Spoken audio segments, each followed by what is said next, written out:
네, 반갑습니다. 안녕하세요. IT에 대한 이야기 가장 쉽게 전해드리는 시간 이무기 IT 트렌드를 읽다 일상 IT입니다.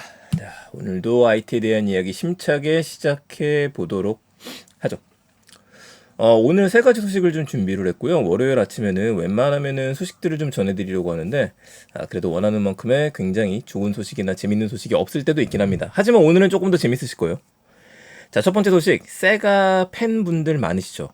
근데 사실 올드게임 유저분들한테는 세가라고 하는 회사가 정말 대단한 회사인 걸 알고 계시지만은 그렇지 않은 분들 같은 경우에는요, 세가라고 하는 회사를 이야기를 해도 도대체 어떤 회사인지 모르시고 혹은 소니 영화 때문에 만화 때문에 아시는 분도 많으실 것 같아요. 자, 그 비운의 세가였었는데 이 세가가 이번에 앵그리버드를 인수한다고 하네요. 정확하게는 앵그리버드를 가지고 있는 로비어라는 회사를 인수하게 된 거죠. 이게 공식적으로 나왔습니다. 이 엔터테인먼트를 인수하는 가격이 7억 7,600만 달러, 약 1조 원 정도라고 이야기를 합니다. 모바일 게임 사업의 확장 전략으로 진행이 된다라고 이야기를 하는데 약간은 걱정되는 것도 있긴 합니다. 왜냐면은 앵그리버드가 정말 전 세계적으로 인기를 끌기 시작한 게 언제냐면 2009년부터거든요. 스마트폰 등장하면서 거의 그때부터 진행되기 시작했고 저도 가끔 하고 있기는 한데 요즘은 예전처럼 재밌진 않아요. 이렇다 보니까 너무 올드한 콘텐츠만 갖고 있는 회사를 인수한 거 아니냐라고 이야기도 나오고 있습니다. 그런데 다른 한 측면에서 보게 되면은 세가가 인수한 건 이유가 좀 있는 거죠. 월드를 확장하고 있다고 생각하시면 돼요. 소닉 영화가 대표적으로 보시면 되는데 그렇듯이 뭐 용과 함께라는 게임도 있고요. 그런 것들을 이제 하나하나 풀어내면서 영화와 게임까지도 가질 수 있는 모든 컨텐츠를 소유하고 싶다. 이거라서 로비어라고 하는 회사를 단순히 게임 회사를 인수했다기보다도 컨텐츠를 갖고 있는 회사를 인수한 거다. 이렇게 보고 있는 것 같습니다.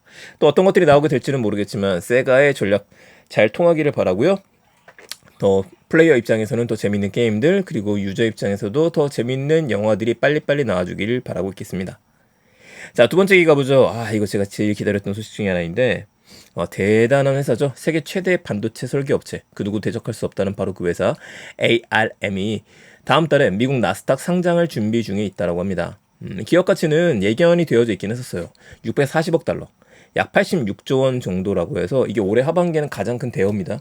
나오게 되면은 저도 들어갈까 말까 제일 많이 고민을 좀 해봐야 될 것 같아요. 자, 우선 이 회사는 그 소프트뱅크가 갖고 있죠. 손정 회장이 절반 이상 갖고 있었기 때문에 갖고 있다가 이제 이거를 매각을 하려고 했었던 겁니다.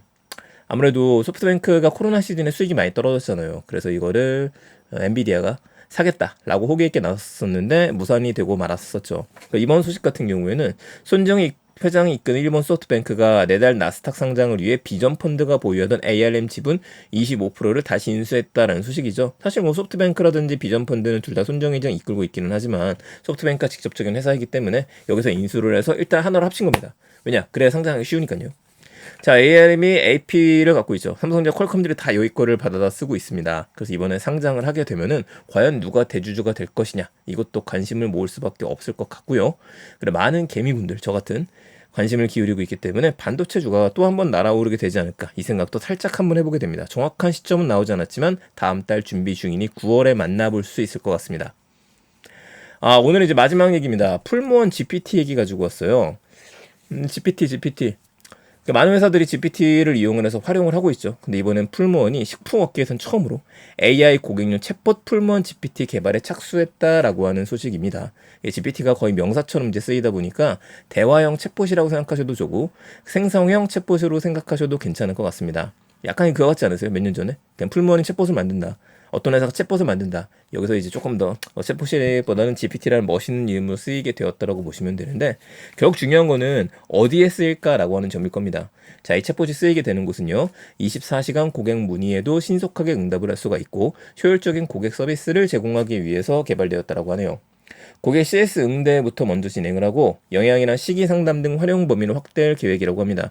그러니까 이제 풀무원 같은 경우에도 제품군을 갖고 있는 굉장히 많이 있잖아요.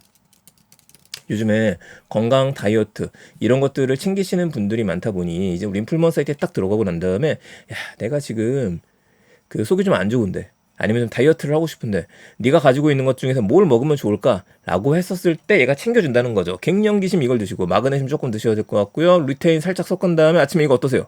보시면은 많은 회사에서 다 뛰어들었어요. 근데 그래서 이거를 위해서는 고객 맞춤형 서비스가 필요하기 때문에 이거에 대해서 신경을 쓰는 게 아닌가라는 생각 한번 해보게 됩니다. 자, 오늘 IT에 대한 얘기 간단한 소식이었습니다. 풀무원 GPT 개발 착수에 대한 이야기, ARM 나스닥 상장 예정에 대한 소식들, 세가가 앵그리버드 회사를 인수했다는 소식들 세 가지 기억해 주시고요. 저는 내일 또 재밌는 소식들 나오는 대로 바로 또 이야기 드리도록 하겠습니다. 감사합니다. 일상 IT였습니다. 오늘도 좋은 하루 되세요.